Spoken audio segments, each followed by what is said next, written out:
Hello friends, कैसे हैं आप। तृप्ता सहगल का आपको प्यार भरा नमस्कार। दोस्तों, कल हनुमान जयंती है। कल यानी कि 6 अप्रैल को, और जगह जगह भंडारे लग रहे हैं। हनुमान जी की पूजा हो रही है, सुंदरकांड का पाठ हो रहा है, रामचरितमानस का पाठ हो रहा है।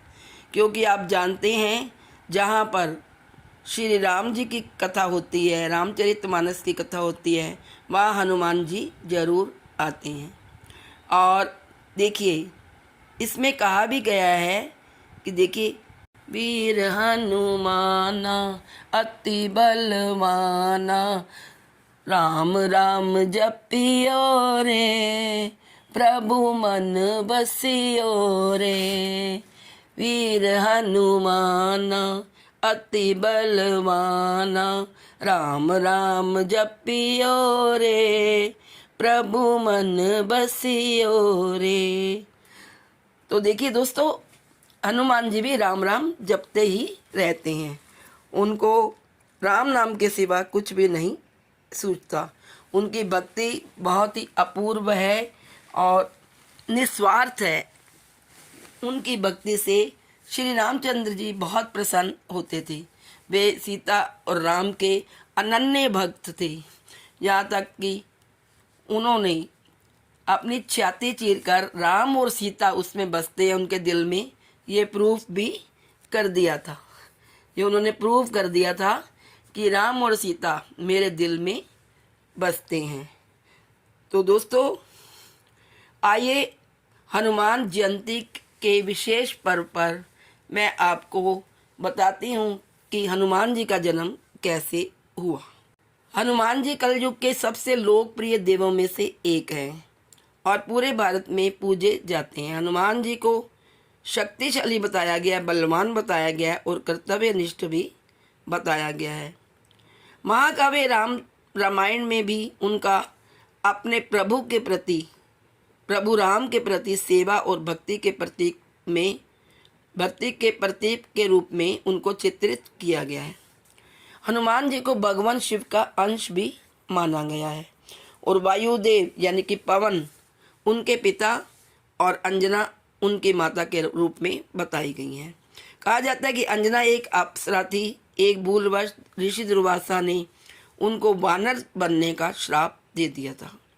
अंजना वानर राज गिरिज की पुत्री बनी और उनका विवाह सुमेरु पर्वत के वानर राज केसरी से हुआ। इसलिए हनुमान जी को भी केसरी नंदन कहा जाता है। आइए जानते हैं हनुमान जी का जन्म कैसे हुआ। कहा जाता है कि राजा दशरथ ने अपने पुत्रों की प्राप्ति के लिए यज्ञ का आयोजन किया और फिर यज्ञ में से एक फल निकला। उस फल को खाने से पुत्र की प्राप्ति होती। तब तीनों रानियों ने उसमें से फल खाया और बाकी बचा हुआ फल एक पक्षी छीन कर ले गया। तब अंजना एक पर्वत पर टहलने निकली और पुत्र प्राप्ति की लालसा कर रही थी। तब वह पक्षी उस पर्वत पर फल फेंक कर चला गया। तब वायुदेव ने उस फल को उठाकर अपनी पत्नी अंजना को दे दिया और फिर शिवजी प्रकट हुए और उन्होंने अंजना को कहा कि वे इस फल का उपभोग करे। ऐसा करके उन्होंने हनुमान की कल्पना की। वही बचा हुआ फल कैकेयी के हाथ से पक्षी ने छीना था। अंजना ने वही फल का उपभोग करके हनुमान जी को जन्म दिया। इसलिए श्री राम हनुमान जी को भरत के समान भाई कहते हैं। तो दोस्तों, ये तो हुआ था उनका जन्म। क्या आप जानते हैं कि हनुमान जी ब्रह्मचारी थे और आजीवन ब्रह्मचारी रहे, फिर भी उनका बेटा कैसे हो गया। उनका एक पुत्र था। दोस्तों, ये आपको पता नहीं होगा, लेकिन आज मैं आपको इसके बारे में बताती हूँ कि ब्रह्मचारी हनुमान का एक बेटा भी था। दुनिया का हर इंसान जानता है कि हनुमान जी जैसा ब्रह्मचारी इस धरती पर ना कभी हुआ और ना कभी होगा। ब्रह्मचर्य का असली पालन भगवान हनुमान ने ही किया था। यही कारण है कि जब एक बार उनके सामने एक बंदर खड़ा हो गया, खुद को उनका पुत्र बताने लगा, तो भगवान हनुमान खुद हैरान हो गए। और चलिए आइए जानते कि क्या हुआ था। हुआ यह था कि जब रावण युद्ध में भगवान राम से हार रहा था, तो उसने छल करना शुरू कर दिया।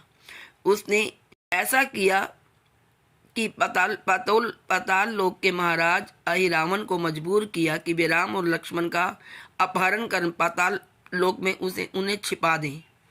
इसकी जानकारी होने पर भगवान के भक्त हनुमान पाताल की तरफ चल पड़े, क्योंकि हनुमान जी को इस बात का पता चल गया था।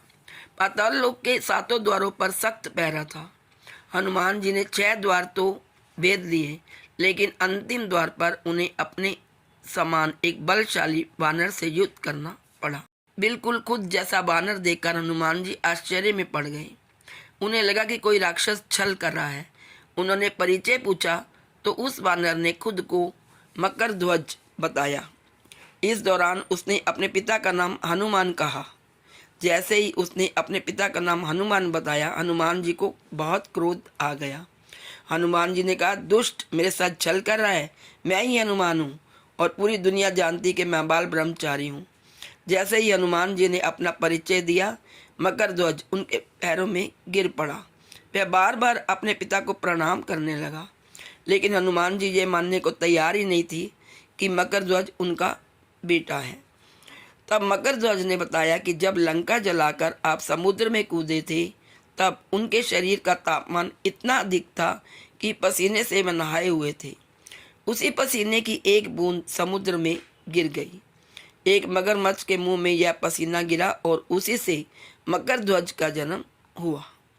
इस कहानी को सुनने के बाद भगवान हनुमान को विश्वास हो गया और उन्होंने मकर ध्वज को गले से लगा लिया। ये दोस्तों, अब जानते हैं कि अजर अमर हनुमान जी की मृत्यु कैसे हुई थी। अगर कोई यह कहे कि हनुमान जी की भी मृत्यु हुई थी तो आप हंस देंगे, क्योंकि आज तक लोगों की यही मान्यता है कि हनुमान जी जीवित है और जहाँ भी राम कथा होती है वहाँ हनुमान जी कथा सुनने के लिए विद्यमान रहते हैं। तो स्वाभाविक है कि आप भी हैरान होंगे यह सुनकर कि हनुमान जी की मृत्यु हुई थी, क्योंकि हनुमान जी तो अजर अमर हैं। उन्हें तो वरदान है कि वह कभी नहीं मरेंगे। तो फिर ऐसा कब हुआ? तो आइए मैं बताती हूँ आपको इस कहानी के बारे में।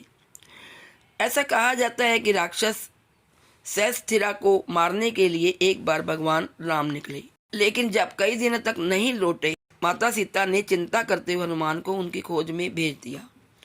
विलंका में राक्षस ने अपने द्वार पर एक ग्राम देवी को अपने दुश्मनों से रक्षा के लिए लगा रखा था। उस ग्राम देवी के बगल में ही एक विष का सरोवर भी था।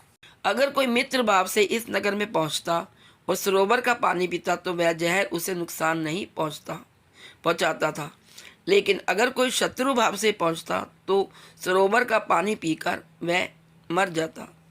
कहा जाता है कि हनुमान जी जब राम जी का पता लगाते इस नगर में पहुंचे तो द्वार पर ही नगर देवी उन्हें पहचान गई और वे उनके गले में आकर बैठ गई। इससे उनका गला प्यास के मारे सूखने लगा। गले को तर करने के लिए वे सरोवर का पानी पी गई और जहर के कारण उनकी मृत्यु हो गई। जब राम और हनुमान बहुत दिनों तक नहीं मिले तो संपूर्ण दुनिया को चिंता होने लगी। देवी देवता दोनों की तलाश में जुट गए। जब पता चला कि वे लंका में भगवान हनुमान की मृत्यु हो गई है तो उनके पिता पवन देव दुखी हो गए और उन्होंने बहना बंद कर दिया। इससे संपूर्ण सृष्टि में हाहाकार मच गया। सभी देवताओं ने तब पवन देव से रिक्वेस्ट की, उन्हें प्रार्थना की और गुहार लगाई कि वचन दे कि वे हनुमान जी को जीवित कर देंगे, मगर आप बहना बंद मत करो। कहा जाता है कि देवताओं ने अमृत वर्षा कर 6 महीने बाद हनुमान जी को जीवित कर दिया।